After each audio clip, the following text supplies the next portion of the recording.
terkait surat itu.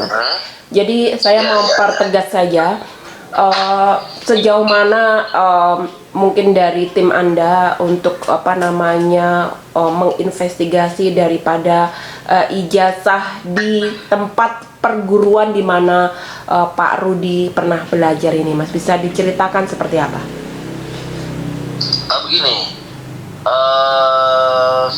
sebenarnya ini sudah menjadi pembicaraan klien saya cukup lama ya, menjadi perhatian lah. Nah kemudian untuk membuktikan apakah dugaan-dugaan itu benar atau tidak, maka kemudian klien saya itu mengecek ya, dengan bersurat kepada Dirjen Dikti untuk memastikan apakah memang rumor yang mengatakan bahwa diduga memakai ijazah palsu atau tidak pada waktu pencalonan sebelumnya. Nah kemudian dari Dirjen Dikti menjawab surat itu seperti yang mungkin teman-teman sudah baca, bahwa diarahkan untuk mengecek semuanya itu kepada Kopertis wilayah 4 Jawa Barat dan Banten, karena kampus yang dianggap mengeluarkan ijazah itu beradanya di Bekasi. Nah dari situ ditelusuri ke Kopertis wilayah 4 Jawa Barat dan Banten itu, dan kemudian Kopertisnya menjawab bahwa nama yang disebutkan kemudian ijazah dan sebagainya, tanda tangan rektor sebagainya, itu tidak terdapat di dalam data Kopertis ya, yang seharusnya itu ada seperti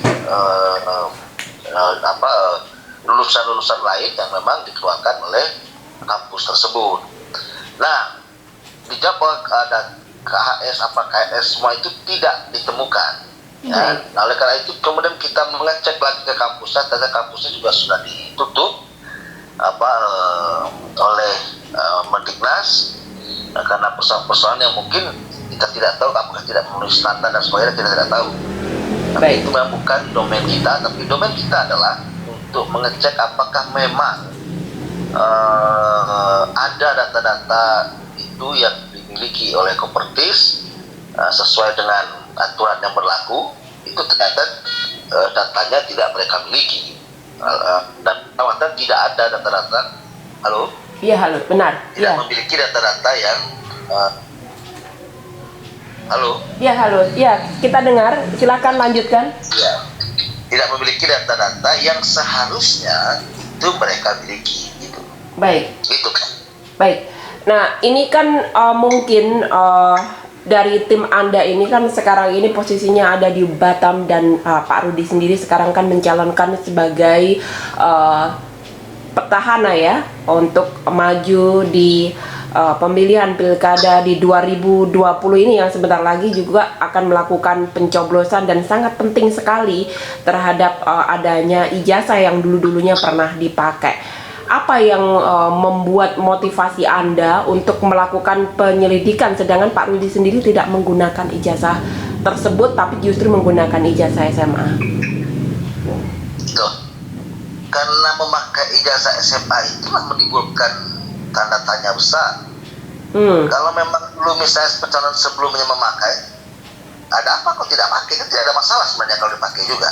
Baik. Tapi kalau misalnya dari dulu juga memakai ijazah SMA dan sekarang pakai SMA, mungkin tidak aneh, tidak menimbulkan tanda tanya. Baik. Jadi kemudian ada warganya yang kemudian untuk menilai para calon yang maju atau calon pemimpinnya, kemudian penasaran mengecek, itu sebuah hal yang wajar-wajar saja. Nah mudah-mudahan sih memang niatnya tidak ingin mengganggu proses pilkada di Batam ya. Baik. Kalau memang misalnya tidak ada masalah, ya kenapa harus mempersalahkan? Baik. Artinya kalau memang misalnya dulu memakai ijazah S1 S2, kemudian sekarang memakai ijazah S1 S2, mungkin orang juga berasa nggak ada keanehan. Baik. Tapi ketika misalnya hari ini tidak pakai, orang kata kenapa tidak pakai? Nah, misalnya saya warga Batam yang ingin memilih calon pemimpin saya kemudian bertanya pada diri saya dulu, ada apa ini? Nah Baik. kemudian supaya itu tidak menimbulkan Fitnah ya. praduga-praduga yang liar, maka kemudian ada inisiatif warga untuk mengecek apakah benar ini jasa S1 S2 yang dipakai pada periode sebelumnya, bukan pada periode sekarang ya. Baik. Nah kemudian jawabannya adalah itu, dan kemudian itu sebenarnya cukup mengagetkan klien saya kan, dia cari saya untuk meminta advice hukumnya seperti apa. Jadi saya menyarankan agar proses ini timbul tanda tanya dari warganya, meminta kepastian hukum dan sebagainya, ya kita tunda setelah proses pencoblosan selesai. Jadi sama sekali tidak ada niat kita untuk mengganggu atau menunggangi proses pilkada di Batam. Baik, ini adalah momentum yang sangat menarik dan tentunya memang masyarakat ingin melihat pilkada ini adanya keterbukaan dan kejujuran, tentunya juga dalam memilih kepala daerah yang akan mereka pilih untuk memimpin 5 tahun ke depan seperti itu ya. Nah ini mungkin setelah mendapatkan surat tadi, mungkin ada langkah-langkah hukum ke depannya dong. Apa kira-kira yang akan dilakukan oleh tim Anda setelah mengetahui hal ini atau sudah mendapatkan surat terkait adanya ijazah tersebut? Mungkin ada langkah-langkah berikutnya? Iya, yang pertama saya ulangi kembali bahwa semua pihak berhak untuk mendapatkan keterbukaan ya terhadap data-data yang diajukan sebagai dasar untuk melengkapi surat persyaratan maju menjadi kepala daerah. Itu informasi harus terbuka, sekolah di mana dan sebagainya, dan itu diverifikasi oleh KPU dan sebagainya. Baik. Masyarakat ya juga boleh memberikan masukan dan sebagainya. Nah kemudian ketika misalnya ditemukan sesuatu hal yang patut diduga ya, atau diduga tidak sesuai dengan prosedur misalnya, nah kemudian itu tentu akan menjadi sebuah persoalan ya bagi warga yang mengikuti pilkada atau masyarakat Batam dan sebagainya. Nah oleh karena itu ketika ada hal-hal yang menurut kita janggal, maka tentu kita akan menyampaikan ini kepada penegak hukum ya, kepada apakah itu Polda, Kepri atau nanti ke Barreskrim, Mabes Polri, kita akan sampaikan bahwa ada penyalahgunaan misalnya atau dugaan penyalahgunaan ijazah yang tidak sesuai dengan prosedur yang hukum yang berlaku. Tentu setelah itu akan menjadi proses dari pihak penegak hukum. Baik, satu lagi yang ingin saya tanyakan, dan ini mungkin juga bisa mewakili masyarakat yang lain yang menjadi pemikiran masyarakat. Apakah ijazah itu sebegitu pentingkah mungkin menurut tim Anda sehingga Anda benar-benar ingin menggali keterbukaan informasi terkait ijazah yang digunakan Rudy, sedangkan sebelumnya juga Pak Rudy ini sudah lolos mengikuti beberapa pilkada dengan menggunakan ijazah yang sebelumnya, dan ijazah sekarang ini mungkin yang digunakan Pak Rudy apakah cukup berpengaruh apabila beliau harus memimpin lagi seperti itu? Ini nggak ada pengaruh soal dia terpilih kemudian memimpin dan sebagainya. Nggak ada pengaruhnya. Tidak ada pengaruhnya ya? Nggak ada pengaruhnya. Mungkin dia memimpin, silakan aja memimpin. Baik. Kalau dia memimpin, tapi bahwa mesti dilihat ada pasal-pasal diduga ya melanggar pasal-pasal yang termuat di dalam KUHP. Misalnya pasal 28 Undang-Undang Nomor 12 tahun 2012 tentang pendidikan tinggi dan sebagainya. Kemudian pasal 93 Undang-Undang Nomor 12 tahun 2002 ya. Itu juga dimuat dalam dalam KUHP. Ada pelanggaran pidana misalnya. Nah itu menjadi persoalan tersendiri. Jadi jangan campur adukan antara pilkada yang sekarang dengan diduga penggunaan ijazah palsu. Itu soal lain. Baik. Ini soal proses politik yang berlangsung. Kemudian soal penggunaan ijazah palsu, diduga penggunaan ijazah palsu, itu persoalan hukum. Baik. Ya, jadi dua ini tidak berkaitan langsung menurut saya. Baik. Ya, bahwa kalau ini kan kita harus melakukan dan kemudian baru diduga. Kalau kemudian dia sudah menyelesaikan pekerjaannya, sudah menyelesaikan jabatannya, itu lain soal. Ada beberapa jurisprudensi di beberapa kabupaten, bupati itu sudah selesai juga atau sedang berlangsung, ya dia ketika terbukti melakukan pelanggaran atau perbuatan pidana, kemudian dia tetap dihukum. Jadi ini jangan dicampur adukan bahwa seberapa besar pengaruh kalau dia yang nggak ada pengaruhnya dengan jabatan. Ini pengaruhnya ini dengan perbuatan pidana di soal lain, ya. Itu nanti adalah atasannya, mendagri dan sebagainya, bukan urusan klien saya. Klien saya itu hanya menemukan, ya, yang diduga ada hal-hal yang bersifat tidak sesuai dengan aturan. Bahkan dia menyampaikan itu ke penegak hukum. Soal kemudian jabatan itu nggak ada urusannya klien saya dan nggak ada urusannya kita juga. Jadi kita hanya persoalan pada hal yang patut diduga ada pelanggaran hukum, gitu aja. Baik, jadi menurut saya nih kalau boleh mungkin boleh dikoreksi, apakah ini kalau saya beli kesimpulan ini adalah menurut kejujuran seperti itu ya, kejujuran calon kepala daerah yang memimpin rakyatnya seperti itu ya? Ya harus ada moral obligation ya, jadi ada pertanggungjawaban moral. Baik.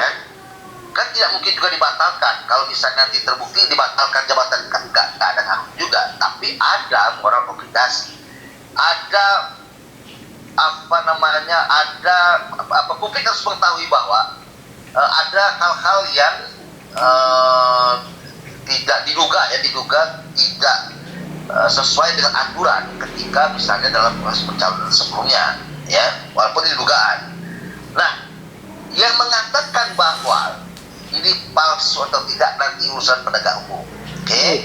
Tapi dari Dirjen Dikti dan Kopertis wilayah 4, Jabar dan Banten, ya, yang di mana Bekasi adalah bagian dari Provinsi Jawa Barat, tidak menemukan data tentang seseorang, ya, yang diduga lulusan dari S1 Adiwasana, apa saya lupa, Bekasi, dan tidak ditemukan juga ijazah yang tanah direktor itu, ya. Jadi untuk mengklirkan ini, mengklarifikasi ini, saya pikir nanti kita sampaikan kepada hukum, silakan disampaikan kepada hukum. Baik. Yang dia miliki. Kita bukan yang mengambil kesimpulan klien saya dan saya soal apakah ini diduga palsu tidak, tetapi yang menjadi pegangan kita adalah jawaban dari Kopertis. Baik. Ya, Kopertis dan Dirjen Dikti. Ya, silakan nanti beradu data itu mana yang benar. Baik. Nah, data jawaban Kopertis itu yang kita pegang, yang menjadi pegangan klien saya dengan jawaban dari Dirjen Dikti, ya, sama Kopertis. Nah, oleh karena itu kesimpulan bahwa kita ingin mempengaruhi proses pilkada tidak ada sama sekali. Dari kita tidak ada yang mencalonkan kok, kecuali klien saya calon wali kota misalnya, kan tidak.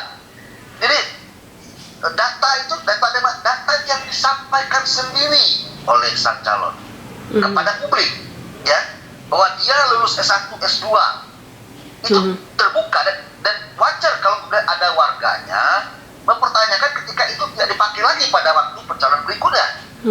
Maka dia berhak untuk mendapatkan informasi ini supaya terang, ada keterbukaan informasi mana yang benar ini, apakah ini spekulasi liar di Batam bahwa itu mungkin palsu atau tidak, itu kan liar. Maka untuk membuktikan atau untuk memenuhi rasa percaya apakah itu palsu atau tidak misalnya, ataukah memang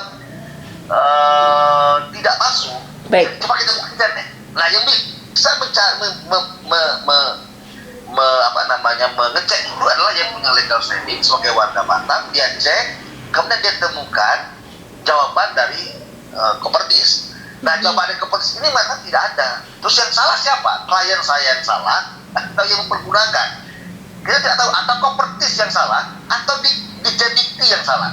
Baik. Oleh karena itu supaya ini lebih terang, nanti kita akan sampaikan kepada pihak penegak hukum bahwa patut diduga atau ditemukan hal-hal yang diduga tidak sesuai dengan prosedur yang berlaku. Itu Baik, aja, Pak Tegar.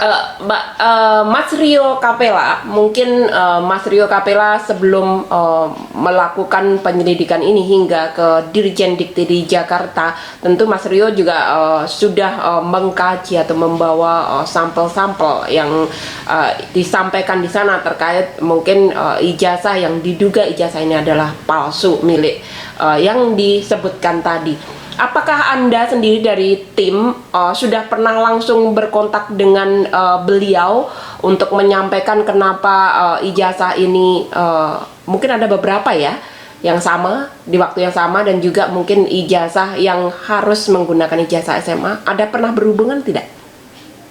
Wah, kalau misalnya ditemukan hal-hal yang janggal, Baik, itu sebenarnya yang berhak berhubungan itu KPU. begitu Bukan ya. saya, bukan klien saya. Mhm. Karena yang berhak memverifikasi itu adalah KPU.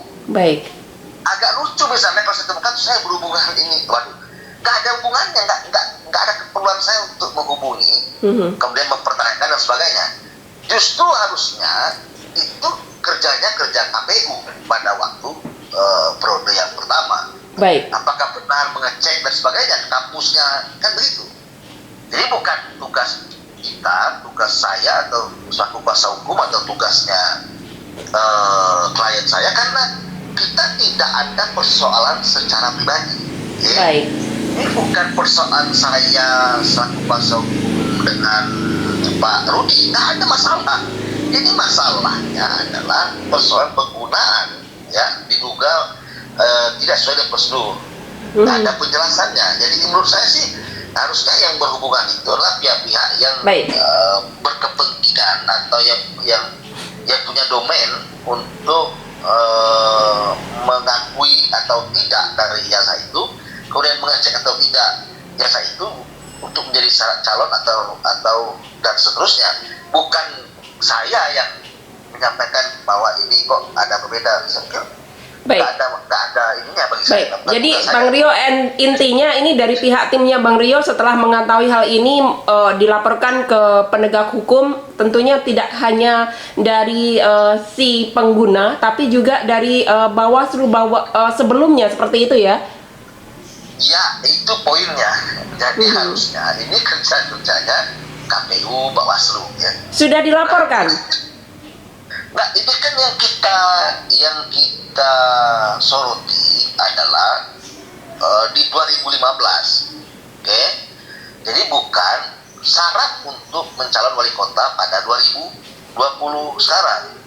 Jadi 2020 sekarang mungkin selesai, ini persoalan yang lalu. Nah, dalam pidana itu ada masa kadaluarsanya 12 tahun. Oke? Kalau misalnya itu kemarin diduga dipakai di 2015, maka itu masih belum kadaluarsa. Nah, tidak ada niat kita untuk mengganjal seorang, karena toh penasarannya klien saya itu setelah tidak dipakainya S1 dalam persyaratan pencalonan. Karena disebutkan kita cek jadi itu adalah 20 Oktober. Artinya pendaftaran itu 5 sampai 7 September ketika dalam pilkada, ya. Ketika tidak dipakai, kemudian orang kan banyak bertanya-tanya. Ya. Oleh karena itu, klien saya mencari tahu benar atau tidak, ya. Karena supaya tidak menjadi liar spekulasinya. Nah, oleh karena itu harusnya karena memang kalau Pak Rudi pakai jasa itu SMA pada 2020, pasti mungkin Bawaslu atau yang sekarang selesai, karena kami tidak mempersoalkan yang SMA. Yang kita persoalkan itu adalah pemakaian jasa ini yang diduga tidak sesuai prosedur di 5 tahun yang lalu, sehingga kami tidak melakukan itu kepada Bawaslu. Baik, tadi Anda bilang 12 tahun adalah jangka waktu kedaluarsanya atau expired. Sedangkan ijazah SMA sempat digunakan 10 tahun ya, dari mulai menjadi wakil, dan saat ini tidak digunakan. Apakah ini juga masuk kategori di dalamnya? Nah, yang dimaksud dengan kadaluarsa itu adalah diduga melakukan perbuatan pidana kan 2015, ya. Baik. bukan umur ijazahnya 12 tahun. Oh gitu. Jadi perbuatan pidananya, kalau misalnya seseorang melakukan perbuatan pidana itu pada tahun 2014, maka dia akan kadaluarsa 2020. Baik, Oke? siap. Nah, jadi masa itunya yang menjadi kadaluarsa. Masa waktunya ya. Baik. Masa waktunya. Baik, Bang Rio, mungkin Anda sebagai praktisi hukum mungkin punya sedikit saran atau mungkin masukan kepada masyarakat yang sekarang ini ingin tahu sebenarnya ijazah itu seperti apa. Kira-kira ada saran mungkin kepada masyarakat yang saat ini lagi kepengen tahu gitu. Begini, ini menarik karena ini masuk dalam proses pilkada yang berlangsung. Sebenarnya sih kita bukan sih ya, tapi wajar kalau misalnya masyarakat Batam yang sebentar lagi pada 9 Desember akan menentukan pilihannya untuk siapa pemimpin mereka akan datang ya. Jadi saya pikir sebuah hal yang wajar. Mungkin untuk mengecek ataupun misalnya untuk tahu kepastiannya, saya pikir itu bisa dicek ya lewat website ya. Coba cek kampusnya, itu bisa dicek semua. Kemudian kalau saya tidak salah juga untuk mencari seseorang itu alumni di mana itu bisa di website. Cari kampusnya juga bisa di Google atau websitenya Kopertis dan sebagainya. Tapi memang ini adalah sebuah proses, tidak begitu cepat untuk diselesaikan atau untuk menjawab penasarannya masyarakat Batam. Menurut saya ya kita serahkan saja nanti setelah kita laporkan kepada Mabes Polri, untuk kemudian kita tunggu hasilnya seperti apa. Tapi sekali lagi tentu saya tidak masuk dan tidak mau masuk ke dalam wilayah politik ya. Saya bukan berkampanye untuk siapa-siapa dan saya tidak kenal juga siapa lawannya Pak Rudi ya. Baik. Saya kenal Pak Rudi juga ya dekat dan tidak dekat lah, karena saya mungkin 1-2 kali pernah bertemu. Tapi bukan itu poinnya, bahwa ini bukan persoalan, tapi menjadi persoalan moral obligasi yang mestinya masyarakat Batam bisa memahami. Baik. Supaya tidak ada spekulasi liar ya, terhadap ijazah yang diduga palsu itu. Baik, kalau begitu terima kasih Bang Rio untuk perbincangannya. Terima kasih. Selamat siang.